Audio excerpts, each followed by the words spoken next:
सभी दोस्तों को अभिषेक चौधरी की तरफ से प्यार भरा नमस्कार। और मैं आशा करता हूं कि आप सब लोग ठीक होंगे, स्वस्थ होंगे और अपने घर पर अच्छे से पढ़ाई करें। जैसा कि आप सब लोगों को पता है कि हम इंडियन कॉन्स्टिट्यूशन एंड पॉलिटी से जुड़ी हुई एक सीरीज चला रहे हैं, जिसमें हम अपने इंडियन पॉलिटी और कॉन्स्टिट्यूशन का जो सब्जेक्ट है, जो किसी भी कॉम्पिटिटिव एग्जाम में पूछा जाता है, उसे हम यहाँ पर कवर करने वाले हैं एकदम डिटेल्ड वे में, जो कि हर एक एग्जाम की दृष्टि में, चाहे आप यूपीएससी का एग्जाम दीजिए, यूपीपीसीएस का एग्जाम दीजिए, सीडीएस का एग्जाम दीजिए, सीपीओ का एग्जाम दीजिए, सीजीएल हो, सीएचएसएल हो, सीपीओ हो, या कोई भी कांस्टेबल का एग्जाम हो, रेलवे का एग्जाम हो, इवन जुडिशरी का एग्जाम भी क्यों ना हो। तो बिना किसी देरी के हम आगे बढ़ते हैं। तो देखेंगे, जब भी कभी हमारे संविधान की बात होती है तो सबसे ज़्यादा उसमें चर्चा का विषय होता है प्रस्तावना। आप कोई भी किताब देखेंगे, ठीक है, उसमें एक पन्ना होता है जिस पर राइटर के द्वारा कुछ लिखा हुआ होता है कि हमारी किताब में भीतर क्या है। ऐसे ही भारत का जो संविधान है उसमें भीतर क्या क्या चीज़ है, उसमें अंदर क्या क्या दिया हुआ है। तो हमारी प्रस्तावना उस सब चीज़ के बारे में बताती है। तो हम देख लेते हैं प्रस्तावना के बारे में। देखिए, इसे प्रस्तावना भी बोलते हैं, उद्देशिका भी बोलते हैं, आमुख भी बोलते हैं। इंग्लिश में इसे प्रियम्बल और प्रीफेस भी बोला जाता है। देखिए, बात शुरू होती है 13 दिसंबर 1946 को, जब ऑब्जेक्टिव रेजोल्यूशन बोलते हैं इसे, उद्देश्य प्रस्ताव पंडित जवाहरलाल नेहरू द्वारा ये पेश किया जाता है भारत की संविधान सभा में, जिसे 22 जनवरी 1947 को उद्देश्य का नाम दिया गया। आगे क्या होता है, 17 अक्टूबर 1949 को इस पर अंतिम चर्चा होती है। तो संविधान सभा के जो अध्यक्ष हैं हमारे डॉक्टर राजेंद्र प्रसाद बाबू, ठीक है, ने जो उद्देश्य प्रस्ताव रखा, जब राजेंद्र बाबू इस उद्देश्य प्रस्ताव को संविधान सभा में रखते हैं उद्देश्य का नाम वाले को, तो क्या होती है, तो उसकी शब्दावली थी उद्देशिका को संविधान के एक भाग के रूप में शामिल किया जाए। मतलब भारत की संविधान सभा यह बात स्वीकार करती है कि ये जो उद्देशिका है इसको संविधान के एक भाग के रूप में शामिल किया जाएगा, जो कि आगे यह जो स्टेटमेंट है, जब केशवानंद भारती केस होगा उसमें एक लैंडमार्क जजमेंट आएगा, ठीक है, जिसमें ये काफ़ी सहायक होती है, जिसके माध्यम से वो डिसीजन लेने में बड़ी सहूलता मिलती है। आगे देखते हैं 26 नवंबर सन 1949 को, जब हमारा संविधान पास होता है, मतलब संविधान हमारा इनेक्ट होता है, तो प्रस्तावना को संविधान में एक घटक मतलब भाग के रूप में अंतिम रूप से पास किया गया। मतलब पूरा संविधान हमारा बन के तैयार हो गया, उसके सबसे लास्ट में क्या होता है, प्रस्तावना को संविधान में शामिल किया जाता है। ठीक है, अब देखते हैं कोई भी संविधान है उसमें आखिरकार प्रस्तावना क्यों होनी चाहिए। इवन भारत का संविधान ही हो उसमें प्रस्तावना क्यों होनी चाहिए। ठीक है, देखिए, इसलिए कि जो हम संविधान हम बना रहे हैं या जो संविधान हमने बनाया है उसकी आधारशिला क्या है। आधारशिला मतलब वो लोकतंत्र है, गणतंत्र है, क्या है, ठीक है, उसका दर्शन क्या है। दर्शन मतलब संविधान आखिरकार हम अचीव करना क्या चाहते हैं, ठीक है, किन किन सिद्धांतों पर वह है, ठीक है, क्या सिद्धांत हैं इसके भीतर। ठीक है, आगे मैं सिद्धांतों, दर्शन, इनके बारे में बात करूंगा। या फिर हम कैसा समाज और राज्य और सरकार की परिकल्पना करना चाहते हैं, मतलब हम कैसा समाज बनाना चाहते हैं, हम कैसे समाज की परिकल्पना कर रहे हैं। तो कैसा समाज बनाना चाहेंगे जिसमें भाईचारा हो, किसी के साथ भी भेदभाव ना हो। तो हमारी संविधान की प्रस्तावना इन सब बातों से डील करती है। देखिए, अब हम भारत के संविधान की प्रस्तावना को यहाँ पर देख लेते हैं। जो मूल प्रस्तावना है वो इस प्रकार है, हम भारत के लोग भारत को एक संपूर्ण प्रभुत्व संपन्न समाजवादी पंथ निरपेक्ष लोकतंत्रात्मक गणराज्य बनाने के लिए तथा उसके समस्त नागरिकों को सामाजिक, आर्थिक और राजनीतिक न्याय, 3 प्रकार के न्याय, विचार, अभिव्यक्ति, विश्वास, धर्म और उपासना की स्वतंत्रता, प्रतिष्ठा और अवसर की समता प्राप्त करने के लिए तथा उन सब में व्यक्ति की गरिमा और राष्ट्र की एकता और अखंडता सुनिश्चित करने वाली बंधुता बढ़ाने के लिए दृढ़ संकल्प होकर अपनी इस संविधान सभा में आज तारीख 26 नवंबर 1949 ईस्वी मिति मार्गशीर्ष शुक्ला सप्तमी संवत 2006 विक्रमी को एतद द्वारा इस संविधान को अंगीकृत, अधिनियमित और आत्मार्पित करते हैं। ये हमारे भारत की संविधान की प्रस्तावना कहती है। अब देखिए, हमारी जो प्रस्तावना है वो मूल बात क्या कहती है, आखिरकार हमारी जो प्रस्तावना है भारत के संविधान की वो क्या कहना चाहती है और उसमें क्या क्या खास बातें हैं। तो हमारे संविधान की प्रस्तावना जो है उसमें मूल रूप से 4 बातें के बारे में बताया गया है। सबसे पहली बात, संविधान के अधिकार का स्रोत। हमारा जो संविधान है वो कहाँ से पावर लेता है, आखिरकार पावर का संविधान का स्रोत क्या है। ठीक है, ये बात इसमें कही जा रही है। दूसरी, भारत की प्रकृति कैसी है, मतलब भारत जो है देश, उसका नेचर कैसा होगा, डेमोक्रेटिक होगा, रिपब्लिक होगा, समाजवादी होगा, इन सब चीजों के बारे में बात यहाँ पर करी जाएगी। तीसरा है वे उद्देश्य जो हमें प्राप्त करने हैं, मतलब हमारे भारत का संविधान का गोल क्या है जो हमें अचीव करना है। ठीक है, और चौथी बात बताती है और अंतिम कि संविधान के लागू होने की तिथि क्या है। तो हम देख लेते हैं भारत के संविधान के अधिकार का स्रोत क्या है, पावर का। तो हमारे संविधान के पावर का स्रोत है हम भारत के लोग। ठीक है, हम भारत के लोग, भारत को एक संपूर्ण प्रभुत्व संपन्न, हमारी जो प्रस्तावना स्टार्ट होती है वो हम भारत के लोग से स्टार्ट होती है। इसे हम रूसों की लोक संप्रभुता की भावना जो है, जो फ्रांस के एक दार्शनिक थे, वहां से ली गई है कि लोग ही सर्वोच्च शक्ति है, मतलब जो सबसे बड़ी पावर है वो भारत के लोग हैं। तो ये बात यहाँ पर कही गई है। ठीक है, आगे देखते हैं भारत की प्रवृत्ति कैसी है, प्रकृति संपूर्ण प्रभुत्व संपन्न है, मतलब भारत क्या है, सॉवरेन है, अपने डिसीजन लेने में स्वतंत्र होगा। इन शब्दों के बारे में डिटेल्ड वे में आगे मैंने एक एक लाइन में कुछ बताया हुआ है, फिलहाल ये समझिए। और क्या है, भारत पंथ निरपेक्ष है, मतलब धर्म निरपेक्ष जिसको हम यहाँ पर बोल सकते हैं। पंथ जो है वो धर्म से भी भीतर की स्थिति है, मतलब और ज्यादा। ठीक है, आगे लोकतंत्रात्मक गणराज्य, मतलब डेमोक्रेटिक रिपब्लिक की यहाँ पर बात की जा रही है। फिर वे उद्देश्य जो हमें संविधान के माध्यम से अचीव करने हैं, क्या है, न्याय प्राप्त करना है 3 तरीके का, सामाजिक न्याय, आर्थिक न्याय और राजनीतिक न्याय।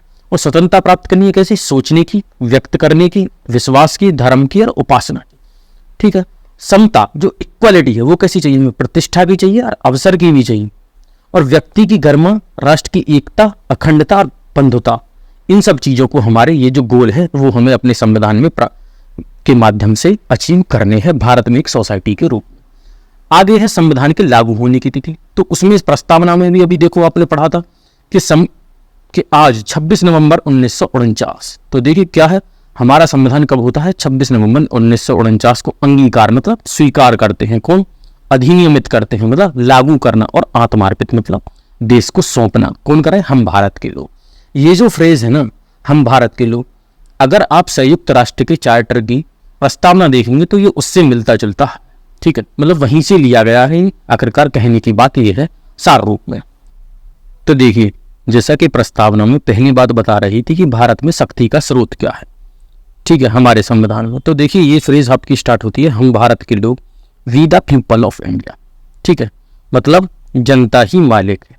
भारत में जो शक्ति का स्रोत है वो क्या है, जनता, मतलब सर्वोच्च शक्ति जो है, जो सुप्रीम पावर है, वो किसके हाथ में है, वो है भारत की जनता में निहित है। ठीक है, देखिए संयुक्त राष्ट्र के चार्टर की जो उद्देशिका है उसमें लिखा हुआ है हम संयुक्त राष्ट्र के लोग, ठीक है, के समरूप है। मतलब भारत की जो हमारी प्रस्तावना है उसमें ये जो फ्रेज ली गई है हम भारत के लोग, वो संयुक्त राष्ट्र के चार्टर की जो उद्देशिका है हम संयुक्त राष्ट्र के लोग, उसके समरूप है, मतलब उसके समान है। ये रूसों की लोक संप्रभुता के सिद्धांत पर आधारित है, मतलब जनता ही लोकतंत्र में क्या होगी, सर्वोच्च शक्ति की भागी, सर्वोच्च शक्ति की क्या होगी, मालिक होगी।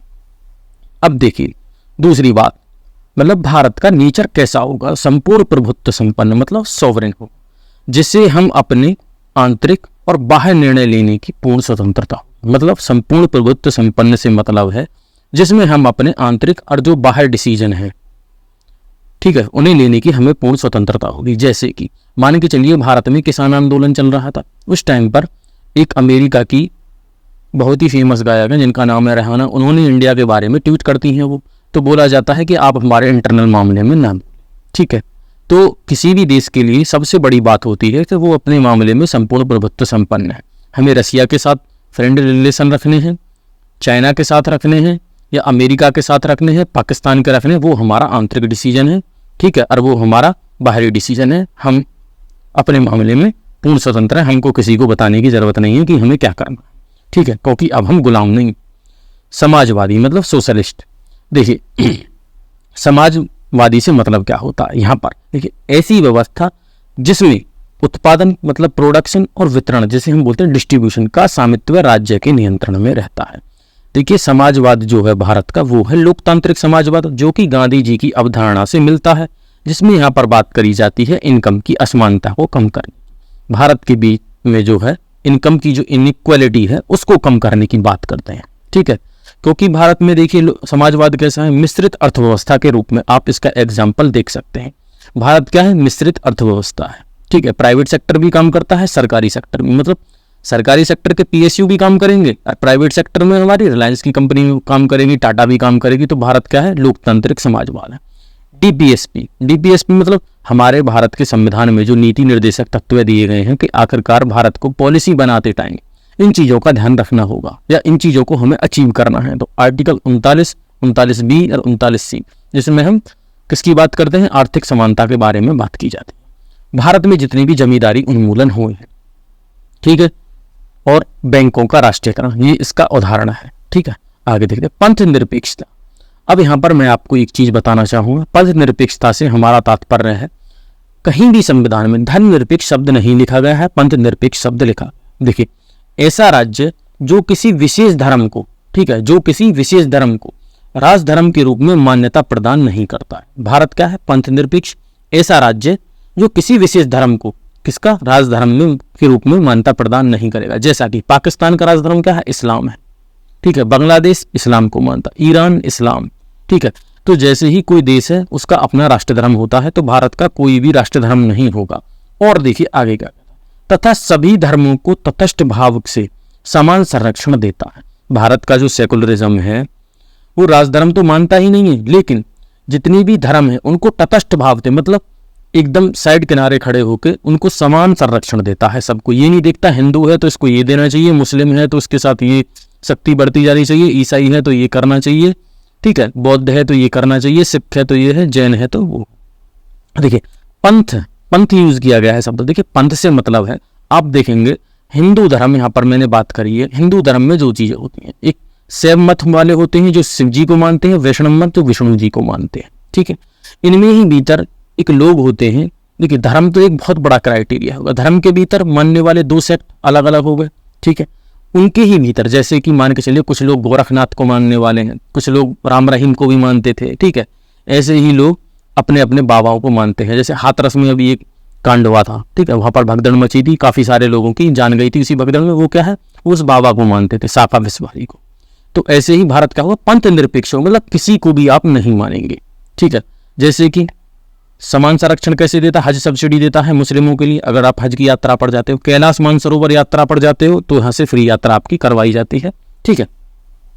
अगला शब्द है लोकतंत्रात्मक गणराज्य, मतलब डेमोक्रेटिक रिपब्लिक की यहाँ पर बात करी जा रही है। देखिए लोकतंत्र, यहाँ पर मैं इसको थोड़ा सा आगे बढ़ाना चाहूंगा। देखिए लोकतंत्र के बारे में, देखिए लोकतंत्र दो तरीके का होता है, प्रत्यक्ष लोकतंत्र, एक अप्रत्यक्ष लोकतंत्र। प्रत्यक्ष मतलब डायरेक्ट, जिसमें हम अपना प्रतिनिधि चुनते हैं, जैसे कि प्रधानपति, ठीक है, सॉरी प्रधानपति नहीं, मैंने गलत शब्द यूज कर लिया, प्रधान, ठीक है। और दूसरा अप्रत्यक्ष, मतलब जिसे हमने उसको वोट दिया वो किसी और को अपने माध्यम से चुने। तो भारत में जो है वो अप्रत्यक्ष प्रधानमंत्री का चुनाव हो, राष्ट्रपति का चुनाव हो, वो अप्रत्यक्ष, ठीक है। अप्रत्यक्ष लोकतंत्र का ये उदाहरण है, ठीक है। वो कैसे, मान के चलिए हम देते हैं अपने सांसद को वोट, सांसद जी, और अनेक सारे सांसद मिलकर पीएम चुनते हैं, ठीक है। तो ये क्या है, अप्रत्यक्ष लोकतंत्र। देखिए लोकतंत्र का मतलब क्या होता है, आपने अब्राहम लिंकन की एक फ्रेज सुनी होगी, बहुत ही पॉपुलर है कि जनता के द्वारा जनता के हित में शासन, यही है लोकतंत्र। मतलब सर्वोच्च शक्ति जनता में निहित होगी। लूसो की लोक जन संप्रभुता का सिद्धांत यहाँ पर लागू होता है। देखिए लोकतंत्रात्मक गणराज्य जो शब्द है, इसे यूज करने का यहाँ पर पर्पस ये है कि देखिए लोकतंत्र तो कौन था, ब्रिटेन भी था जिसके हम गुलाम थे, लेकिन गणराज्य एक अलग हमको कुछ देना था, मतलब मानसिक रूप से भी हमको गुलामी हटानी थी अपने वहां से, ठीक है। तो इसी वजह से ये सी यूज होती है, क्योंकि हमारे यहाँ यूनिवर्सल एडल्ट फ्रेंचाइजी लोगों को दी जाती है। 18 साल से ऊपर की अगर आपकी एज होगी तो आप वोट दे सकते हैं, ठीक है। और आप 18 साल से ऊपर की वोट है, या आप 24 साल से ऊपर हैं, या 25 साल से, आप जैसे आपकी उम्र 25 साल होगी तो आप सांसद का चुनाव लड़ सकते हैं। ये क्या है, ये है, ठीक है, राष्ट्रपति बन सकते हैं भारत में। ये गणराज्य क्या होता है, देश का जो राष्ट्राध्यक्ष है, प्रेसिडेंट, वो निर्वाचित होगा न कि वंशानुगत। हर देश का राष्ट्र प्रमुख होता है, जैसे कि भारत का राष्ट्र प्रमुख कौन है, राष्ट्र अध्यक्ष है, जो कि हम जिन्हें राष्ट्रपति बोलते हैं, वो क्या होगा, निर्वाचित होगा, ना कि वंशानुगत।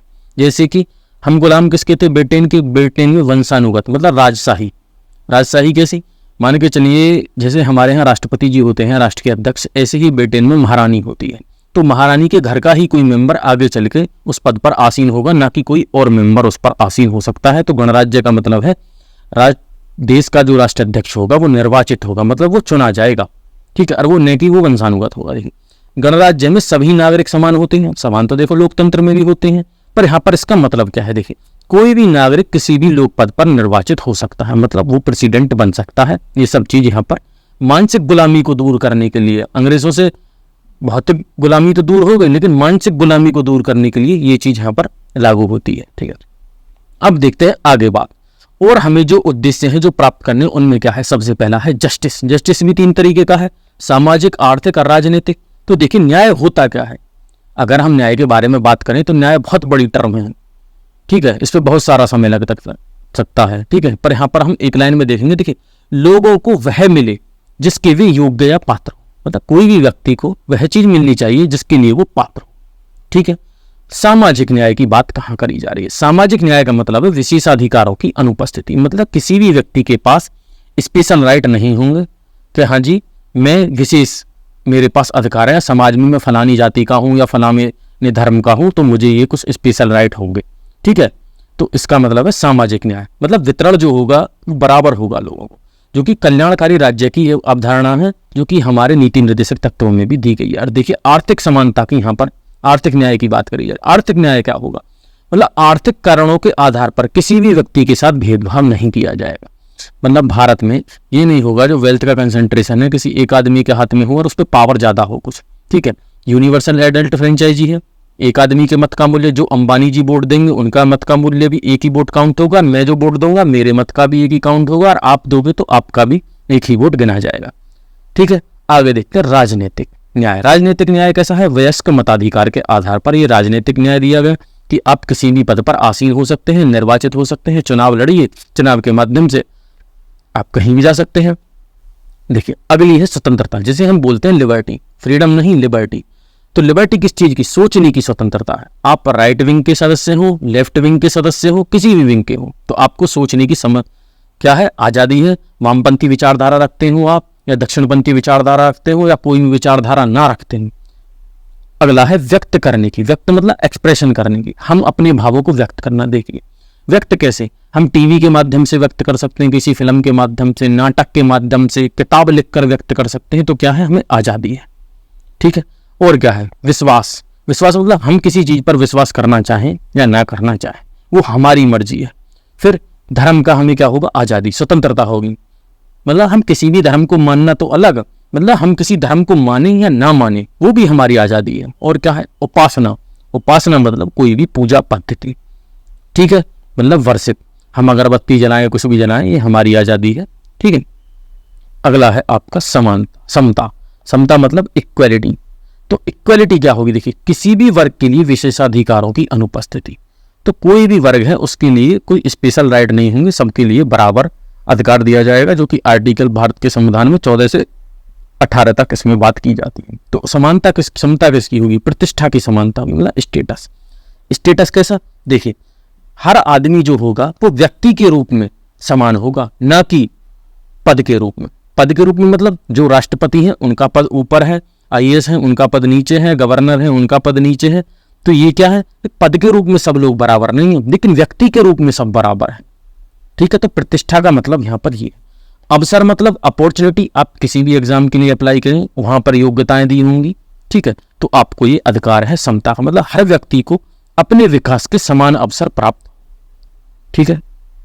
आगे देखो, व्यक्ति की गरिमा की बात करी जा रही है, डिग्निटी ऑफ इंडिविजुअल। देखिए व्यक्ति को क्या करनी है, गरिमा प्रदान करनी है।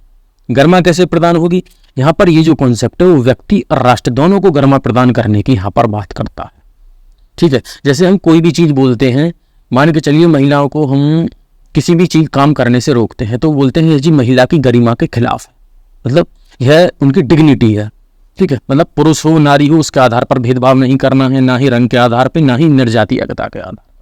निर्जातीयता कैसी, जैसे आप अफ्रीका में जाएंगे वहाँ अलग तरीके के लोग मिलेंगे, चाइना जाएंगे अलग तरीके के लोग मिलेंगे, दक्षिण भारत जाएंगे तो अलग तरीके के लोगों की बनावट होगी, उत्तर भारत आएंगे अलग तरीके की बनावट होगी, अमेरिका जाएंगे अलग तरीके की बनावट होगी, रसिया जाएंगे अलग तरीके की बनावट, ठीक है।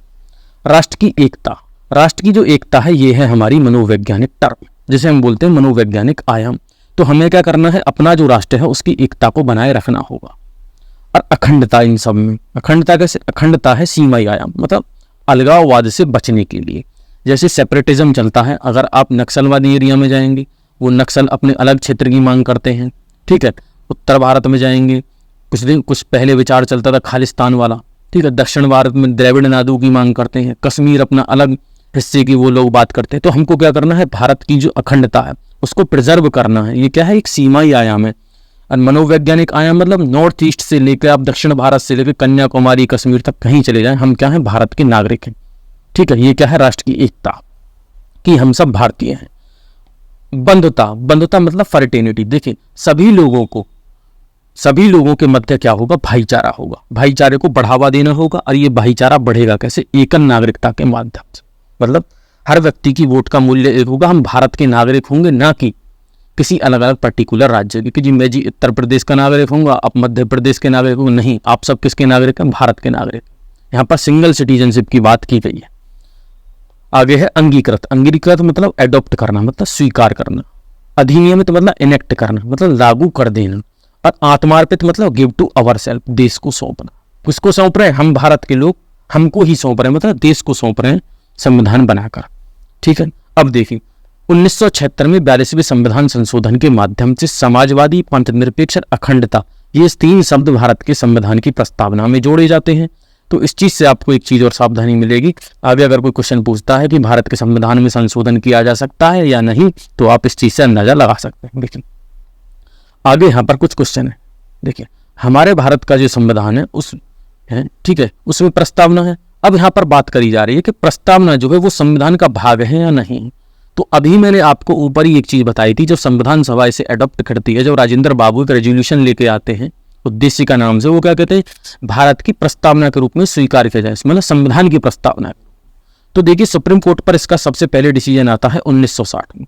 बेरूबारी यूनियन ऑफ इंडिया का एक मामला होता है, जिसमें 8 जजों की सुप्रीम कोर्ट की बेंच होती है, जो सर्वसम्मति से यूनियनमसली एक डिसीजन देती है कि यह जो है संविधान की प्रस्तावना क्या है? संविधान का भाग नहीं है।